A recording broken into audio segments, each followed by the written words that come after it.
Oil, sweat और dead skin आपके पोर को क्लॉग कर देते हैं तो वहाँ पर आपका एक्ने या पिंपल डेवलप हो जाता है। एक्ने को मैं दो तरह से डिवाइड करती हूँ।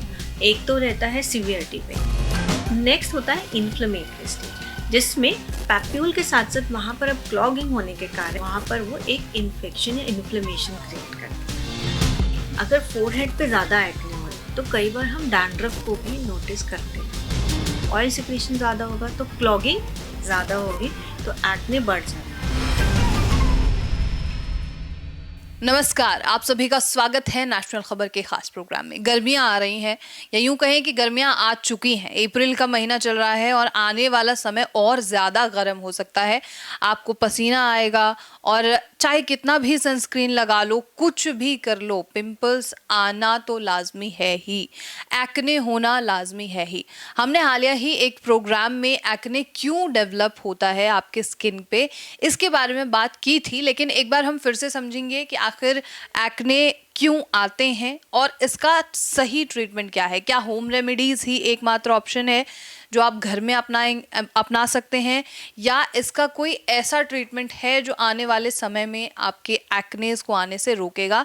इसी पर चर्चा करेंगे। और नेशनल खबर की टीम अभी मौजूद है लाफेमिक्स डर्मा क्लिनिक में और मेरे साथ मौजूद होंगी जानी मानी डर्मेटोलॉजिस्ट डॉक्टर चंचल चौधरी। बहुत स्वागत है आपका मैम। Thank you. लाफेमिक्स derma skin hair and laser clinic में भी आपका स्वागत है। Thank you so much. और मेरा सबसे पहले सवाल, क्योंकि हमने पहले भी बात की हुई है एक्ने के बारे में कि आखिर एक्ने क्यों डेवलप होता है, बट फिर भी एक बार मैं आपसे फिर से सवाल पूछना चाहती हूँ जो नए व्यूअर्स होंगे उनके लिए, कि एक्ने क्यों होता है, क्या रीज़न है? So acne is an infection of pilosebaceous duct. Okay, pilosebaceous means pilo means hair and उसका जो डक्ट होता है वो ब्लॉक हो जाता है। ब्लॉक क्यों हो रहा है? बिकॉज ऑफ अब सीजन है, बहुत ज़्यादा ऑयल सिक्रीशन होता है नॉर्मली ऑयली स्किन में। बट अगर आपकी ज़्यादा ऑयली नहीं है पर स्वेटिंग हो रही है, ओके, तो ऑयल, स्वेट और साथ साथ में हमें पता है कि हमारी डेड स्किन जो है रिन्यूअल होती रहती है, वो भी कलेक्ट हो रही है। तो अगर ऑयल, स्वेट और डेड स्किन आपके पोर को क्लॉग कर देते हैं तो वहाँ पर आपका एक्ने या पिंपल डेवलप हो जाता है। ठीक है। So basic is the clogging of the pores. Okay, clogging of the pores just because of sweating or some other dust, right? Okay. और collection of dead cells अगर आप exfoliate नहीं कर रहे हैं अच्छे से, plus sweat, okay, so ये सब एडिशन है तो जो आपके पोर्स को क्लॉग करेंगे, वहाँ पर आपको थोड़ा एक छोटा सा पिंपल दिख सकता है। तो एक्ने भी हम देखते हैं कई तरीके के एक्नेज होते हैं, कहीं हमें रेड हो गया, कहीं छोटा है, कहीं बहुत बड़ा है, कहीं वाइट एक्ने आ जाते हैं। मतलब अलग अलग तरीके को अगर हम समझना चाहें तो वो क्या है? देखिए, एक्ने को मैं दो तरह से डिवाइड करती हूँ। एक तो रहता है सीवियरिटी पे, जैसे ही पेशेंट आए तो पेशेंट को पहले बोलेगा कि पस वाले दाने हो रहे हैं, या फिर पेशेंट बोलेंगे कि छोटे छोटे दाने हो रहे हैं। तो अगर ब्लैक हेड वाइट हेड्स हैं तो वो माइल्ड एक्ने। उसके साथ साथ आपने बोला कभी दाने होते हैं, अगर वो थोड़े बड़े दाने हैं या उसमें छोटे छोटे पस हैं तो हम उसको मॉडरेट एक्ने बोलते हैं। और अगर उसमें बड़ा पस है या फिर गांठ हो गई है तो वो थोड़ा सा सिवियर है। साथ में कई बार वो मार्क्स या स्कारिंग भी छोड़ जाते हैं। ऐसी एक्ने ग्रेड 1, 2, 3 या 4 हम डिसाइड करते हैं। एक तो होता है ग्रेडिंग, दूसरा होता है कि टाइप, जैसे आपने पूछा। नॉर्मल एक होता है non inflammatory, inflammatory. Non inflammatory मतलब जैसे मैंने बोला पोर्स जो हैं आपके क्लॉग हो गए हैं तो वह उससे क्या बनता है, वाइट हेड। ओके, लेकिन वाइट हेड्स के ऊपर अगर एयर ऑक्सीडाइज हो जाती है तो वो ब्लैक हेड की तरह दिखता है, ब्लैक हो जाते हैं। जो उसमें कंपोनेंट्स हैं, जो डस्ट है वो ऑक्सीडाइज हो गई है, जो सीबम है, ऑयल है, तो वो ब्लैक हेड दिखता है। तो नॉर्मली पेशेंट जब पेशेंट का फेस देखा तो उसमें उसको बहुत, आप बोलोगे, खुरदुरा लग रहा है। ओके, सो उसमें बहुत ज़्यादा ब्लैक हेड वाइट हेड्स हैं और ये फर्स्ट स्टेज ऑफ एक्ने है।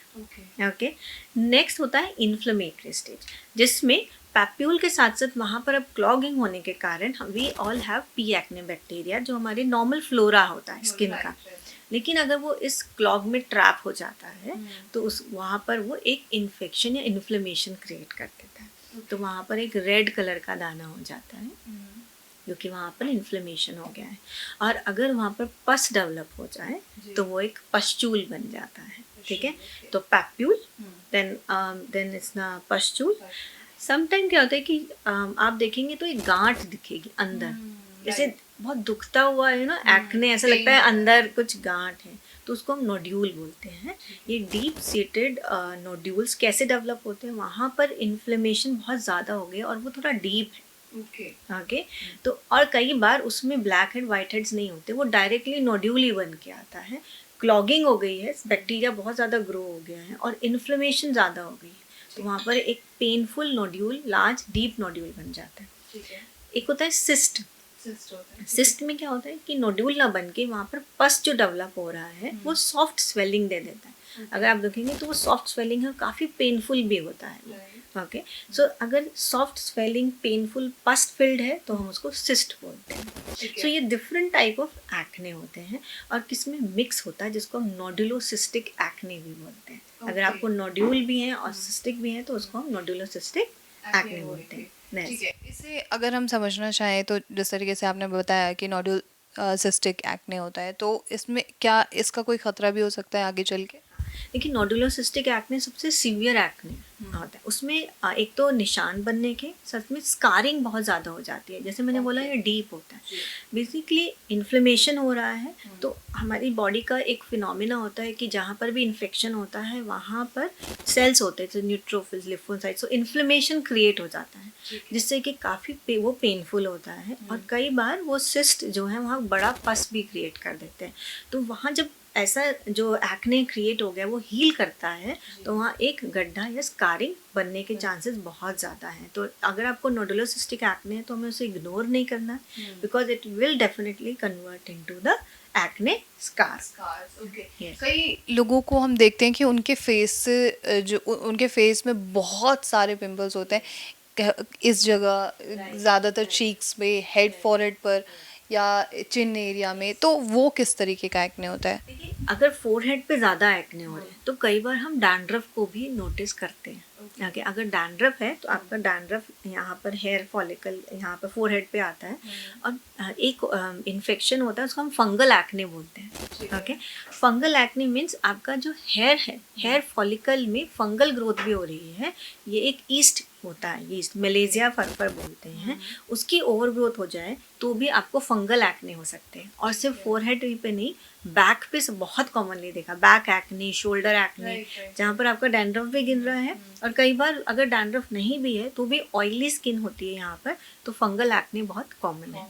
दूसरा आपने बोला जॉ लाइन, कई बार जॉ लाइन में होते हैं, तो अगर जॉ लाइन में ज़्यादा एक्ने हो रहे हैं तो वो हार्मोनल एक्ने भी हो सकते हैं। ओके हार्मोनल एक्ने मिक्स होते हैं, आपको हर तरह का black head, white head, nodule से सब मिलेगा। यस और काफ़ी तरह वो उनका जो डिस्ट्रीब्यूशन होगा वो साइड लाइन जो नेक पे काफ़ी होता है।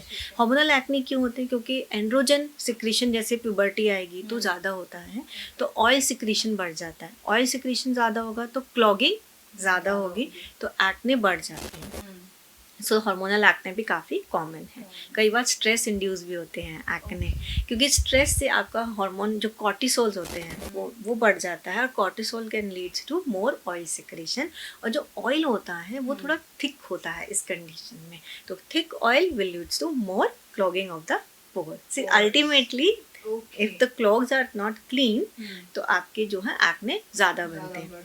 और जो एक कॉमनली मैंने देखा है acne is something irritant skin acne, dry skin, हम बोलते हैं ना ऑयली स्किन में एक्ने हो रहे हैं, उसका उल्टा भी होता है, ड्राई स्किन में होता है, बिकॉज आपकी स्किन बैरियर डिस्टर्ब हो जाता है, स्किन एक्सफोलिएट नहीं हो रही है, तो वहाँ पर भी कई बार एक्ने डेवलप हो सकते हैं। तो हमें वहाँ पर इनफैक्ट पेशेंट को लाइट मॉइस्चराइज़र और रिपेयरिंग क्रीम देने पड़ते हैं, जिससे कि स्किन बैरियर मेंटेन होता है और एक्ने जो इरप्ट हो रहे हैं वो भी मेंटेन होते हैं। एंड लास्टली जो मुझे आ रहा है, अगर आप कॉमेडोजेनिक कोई मेकअप बहुत लंबे समय तक यूज़ कर रहे हैं या मेकअप भी आप अगर 8-12 आवर्स यूज़ कर रहे हैं तो भी हमारे पोर्स क्लॉग होने से आपको एक्ने चीक्स पे डेवलप हो सकते हैं। ओके तो इसका ट्रीटमेंट क्या है? There are lot of kind of acnes, जो अभी आपने बताया कि क्या क्या रीजंस होते हैं सभी एक्ने के होने के, तो इसका ट्रीटमेंट क्या है? मुझे नहीं लगता कि एक ही ट्रीटमेंट है सभी के लिए। बिल्कुल नहीं। अगर स्टेज 1 है, जैसे सिर्फ ब्लैक हेड वाइट हेड्स हैं, तो पेशेंट को एक्सफोलिएटर्स देते हैं जिससे कि उनका डेड स्किन जो है अच्छे से क्लीन हो। साथ में स्किन केयर जिसमें फेस वॉश होता है, लाइट बेस्ड मॉइस्चराइज़र होते हैं, आप सनस्क्रीन भी या तो मैं मैट फिनिश या जेल बेस्ड दूँगी ताकि स्किन की जो क्लियरेंस है वो बेटर हो। साथ में कुछ सीरम्स भी दिए जाते हैं फर्स्ट स्टेज। सेकेंड, अगर पस हो गया है so I have to give थोड़ा सा एंटीबायोटिक देते हैं, ओरल मेडिकेशंस।